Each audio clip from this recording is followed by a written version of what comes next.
Positive ಆಗಿ ತುಂಬಾ ಇವಾಗೆಲ್ಲ ಫೋನ್ ಮಾಡಿ ಏನ್ ಭರ್ಜರಿ ಆಗಿದೆ ನಿಮ್ ಪ್ರಮೋಷನ್ ಅಂತೆಲ್ಲ ಹೇಳ್ತಾರೆ. ಸೊ ಅದಕ್ಕೆ ಅವ್ರಗಳೇ ಕಾರಣ, ನಮ್ಮ ಮೀಡಿಯಾದವರು.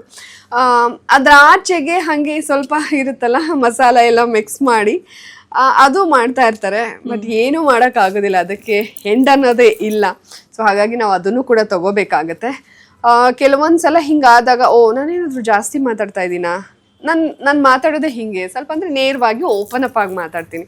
ಜಾಸ್ತಿ ಓಪನ್ ಅಪ್ ಆಯ್ತಾ ಹಂಗೂ ಅನ್ಸ್ಬಿಡುತ್ತೆ ಆ ಟ್ರೋಲ್ಗಳನ್ನೆಲ್ಲ ನೋಡಿದಾಗ. ಬಟ್ ಇಟ್ಸ್ ಓಕೆ, ಅದು ಇನ್ನ ಜಾಸ್ತಿ ಆಗುತ್ತೆ ಹೊರತು ಕಡಿಮೆ ಅಂತ ಆಗೋದಿಲ್ಲ. ಈಗ ಒಂದು 2 years ಇಂದ ನಾವು ನೋಡ್ತಾ ಇದೀವಿ ಸೋಷಿಯಲ್ ಮೀಡಿಯಾ ಎಷ್ಟು ಸ್ಟ್ರಾಂಗ್ ಇದೆ ಅಂತ. ನನಗೆ ಅಂತಲ್ಲ, ಅದು ಎಲ್ರಿಗೂ ಅದೇ ಅಲ್ವಾ, ಎಲ್ರಿಗೂ ಅದೇ ಟ್ರೋಲು. ದೊಡ್ಡೋರಿಂದ ಹಿಡಿದು ಚಿಕ್ಕೋರ್ ತನಕ ಕೂಡ ಹಾಗೆ ಹೋಗುತ್ತೆ. ಕಟ್ ಅಂಡ್ ಪೇಸ್ಟ್ ಮಾಡಿರ್ತಾರೆ. ಕ್ರಿಯೇಟಿವಿಟಿ, ಅವರ ಒಂದು ಆಲೋಚನೆ ನೆಕ್ಸ್ಟ್ ಲೆವೆಲ್. ಇದು ಜಾಸ್ತಿ ಆಗುತ್ತೆ ಹೊರತು ಕಡಿಮೆ ಆಗಲ್ಲ. ಹಾಗಾಗಿ ನಾನೇನ್ ತುಂಬಾ ತಲೆ ಕೆಡಿಸ್ಕೊಳಲ್ಲ.